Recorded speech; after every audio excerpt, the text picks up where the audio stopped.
Preste muita atenção, meu irmão.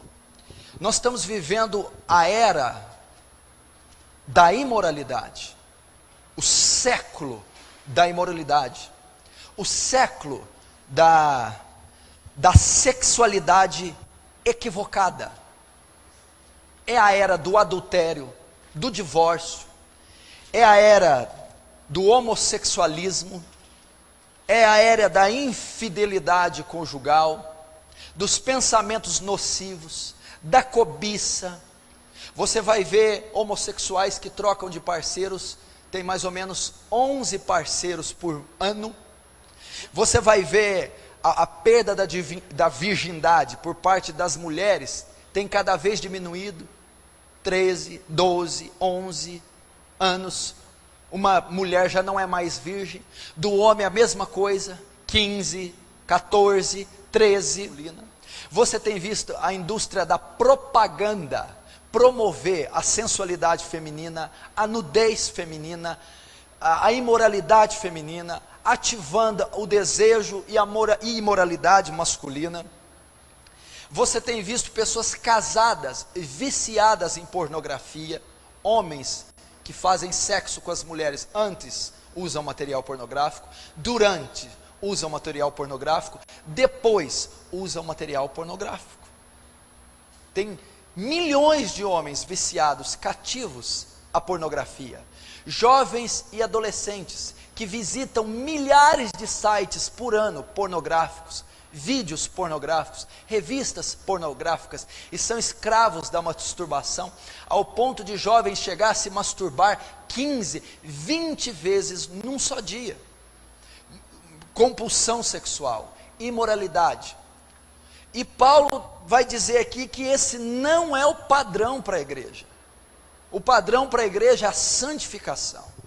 E o mais assustador é que essas estatísticas, o mais assustador é que esse avanço da imoralidade em todo o mundo e a sociedade moderna também tem entrado portas adentro da igreja.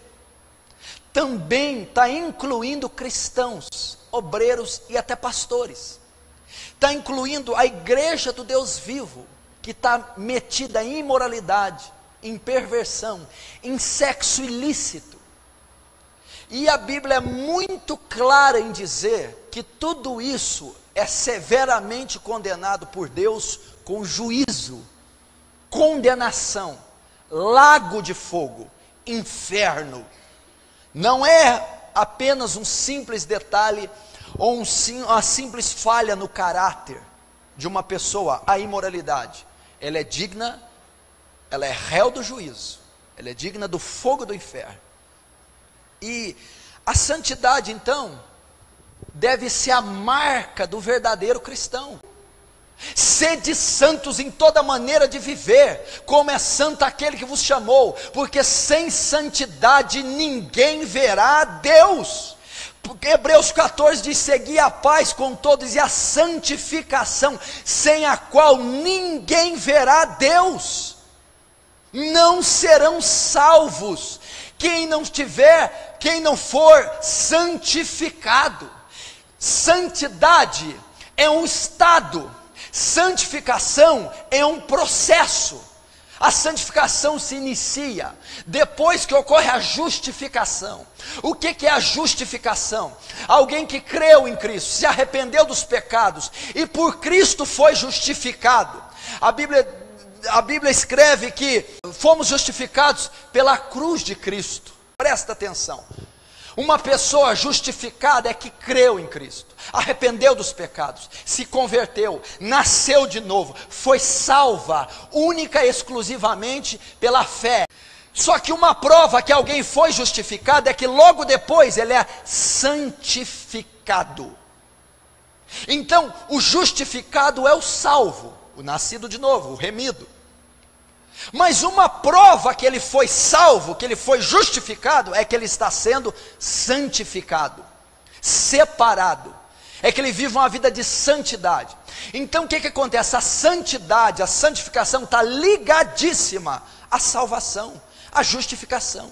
Então, se uma pessoa não tem uma vida santa, um padrão santo, se ela não foi santificada e está sendo santificada, na verdade, então ela não foi justificada, ela não foi salva, ela não é salva. Pelos frutos conhecereis a árvore, pela santidade conhecerei a salvação, pela santificação autenticarei a justificação. Uma anda do lado da outra. E a igreja precisa, a igreja moderna é uma igreja carnal. Meu irmão, nós estamos seguindo os nossos padrões de conduta imoral, ética, pudor. Os nossos padrões são os padrões da sociedade, da cultura. Não vestimos como a cultura ensina, não frequentamos os lugares que a cultura ensina a ser saudável, não usamos nossa boca e palavras proferidas como a cultura, como a sociedade ensina. Temos um outro padrão. E isso está adentrando as igrejas. A santidade é uma prioridade e é uma marca do verdadeiro cristão e da verdadeira igreja. Então, a imoralidade é um padrão de um condenado. A imoralidade é o padrão de um não salvo. A imoralidade é o padrão de um coração não convertido. E este é digno do julgamento. Deus é o padrão estabelecido de santidade. Só Ele é santo por completo e pleno. Então Ele é o modelo a ser seguido. E uma das falhas na santidade da igreja é a ignorância quanto aos atributos de Deus. E um dos seus atributos mais marcantes é a sua santidade, a sua separação, individualidade, perfeição, a sua impecabilidade. Deus é santo. Sede santo como aquele que vos chamou. Ele é o paralelo. Quando você conhece os atributos de Deus revelado nas Escrituras, revelado no livro de Salmos, a sua justiça, a sua soberania, a sua ira, a sua misericórdia, a sua graça e a sua santidade, você então tem um padrão estabelecido. O padrão é Deus. O padrão não é malhação. O padrão não são as novelas. O padrão não é o colégio. O padrão também não é de um dogma eclesiástico. O padrão não é de uma denominação. O padrão é das Escrituras, revelando o caráter santo de Deus. Engana-se quem acha que santidade é usar saia até o calcanhar, que santidade é não cortar os cabelos, que santidade é se privar como um xiita, como um monge. É isso que os fariseus faziam, e Jesus os chamou de sepulcros caiados. A santidade não consiste na mudança externa, ainda que esta ocorra. A santidade é uma ação sobrenatural, cujo agente é o Espírito Santo, que vai transformando o coração de uma pessoa à imagem santa de Cristo. A Bíblia diz em 2 Coríntios 3,18, e todos nós com cara descoberta, refletindo a glória do Senhor, somos transformados de glória em glória à sua imagem pelo Espírito Santo. A santidade é uma obra do Espírito Santo, transformando a corrupção do homem, transformando aquilo que é sujo, vil, hipócrita, imoral, profano, de dentro para fora. É evidente que se alguém é transformado no interior, ele não vai vestir com indecência, ele não vai usar, tomara que caia, shortinhos, fios dentais, não vai fazer isso. Eu não vou dar, meu irmão, abertura da graça concedida para libertinagem, eu não vou. Então é os extremos. Então a santidade é um processo interior. Sim, tem que mudar a vontade, o livre-arbítrio, a mente, o coração, mas é também refletida no exterior. Meu vocabulário muda, meus pensamentos mudam, os lugares que eu frequento mudam, o meu vestuário muda, aquilo que eu coloco diante dos meus olhos muda.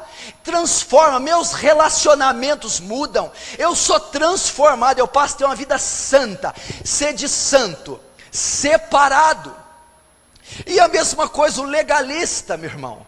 Se todas aquelas práticas não mudaram o seu coração, ele também não é santo, porque na verdade ele se encapa, se veste, se priva de todas as ações, mas por dentro é imoral, profano, ruim, adúltero, perverso. Então, na verdade, aquele que tem obras, mas não tem transformação, não tem mudança de coração, esse não é santo. E aquele que diz que entregou o coração e não tem fruto, não tem obras, também não é santo, também não está em processo de santificação. Você entendeu como que é? É dessa maneira. Deus dá uma ordem a Josué dizendo: se esse povo não se santificar, eles não podem fazer a minha obra. Meu irmão, para fazer a obra de Deus é necessário ser santo. Um lábio que louva a Deus não é o que tem a menor timbre vocal, é o lábio que tem o coração mais santo. O músico que agrada a Deus não é o melhor instrumentista, mas não são os dedos que tangem as cordas, mas são os dedos que fogem da impureza, fogem da sexualidade, fogem do membro genital, fogem do corpo da namorada. Esses dedos é que glorificam a Deus. Essa mente que glorifica a Deus, santa, separada. E Moisés está dizendo, para a obra ser feita, para amanhã vocês verem maravilhas, santifica esse povo, Moisés, santifica os líderes das tribos, santifica os representantes, santifica. Precisamos de uma liderança santa. A igreja profana, a igreja mundana, a igreja carnal desse século, nada mais reflete a sua liderança, que não tem vida de oração, que consome material pornográfico, que abusam das suas esposas, que são profanos, que não têm santidade, só instrução lógica. Nós precisamos de um púlpito santo, nós precisamos de um altar santo, nós precisamos de ministros santos, gente limpa, gente pura. Um grande reformador, Robert McCheyne, disse: um crente santo é um homem, é uma arma poderosa nas mãos de Deus. É uma arma poderosa. Meu irmão, o inferno só pode ser abalado, Satanás só pode respeitar, não são os que têm maiores patentes teológicas, não são os que têm maior retórica, eloquência, cordas vocais, capacidade intelectual, são homens e mulheres santos. Santos. A santidade é uma muralha contra o inferno. Quanta maldade, corrupção, sujeira está dentro dos nossos olhos e corações. E a Bíblia diz que no dia que Deus há de julgar as intenções do coração humano, não vai ter jeito de esconder.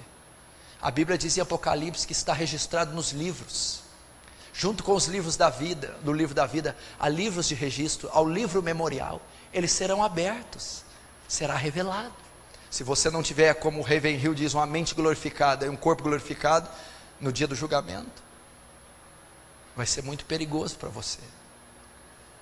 Então, como estamos levando essa vida? Então a santidade é um estado, deve ser o seu estado atual. Santidade, ser santo, ok? É o estado de uma pessoa, é a marca de um cristão. Meu irmão, isso aí eu vou ter muito tempo a abordar. Deixa eu te dizer, a Bíblia diz, venerável ou honrado seja o matrimônio e o leito sem mácula, mas Deus julgará os impuros, digno do juízo. No versículo que Jesus cita, quem olhar para uma mulher com intenção impura, já cobiçou com ela, adulterou com ela, ele vai terminar dizendo: se o teu olho te faz pecar, arranca-o, porque é melhor entrar sem um olho na eternidade do que com os dois no inferno. Se a imoralidade não for removida, olho, se a pornografia pornografia, se os vícios malditos não forem, serão lançados no Hade. Não é só um assassino, um pedófilo, um maconheiro, traficante, não é só uma pessoa atroz que vai ao lago de fogo, é um impuro, um devasso, imoral, prostituto, sujo, meu irmão, é condenado ao inferno. Então seu estado para o arrebatamento deve ser de santidade, pureza. O estado atual da igreja: santidade, separação, pureza. Conserva a ti mesmo puro, foge das paixões da sua mocidade. É o que Deus ensina. E terminando, oh meu irmão, santidade. Imagina um homem santo, como eu disse na igreja esses dias, visitando um leito de hospital e colocando as mãos sobre o enfermo. Um homem santo. Um homem santo indo no seu quarto ou num vale, dobrando os joelhos e dirigindo a palavra a Deus. Um homem santo subindo num púlpito, abrindo um texto e lendo a congregação. Um homem santo com seu violão, traçando os acordes e cantando diante de Deus da congregação. Um homem santo. Você vai ver a diferença. Como você vê a diferença daquele que não é, quando faz a mesma coisa, que tem todo o aparato, mas não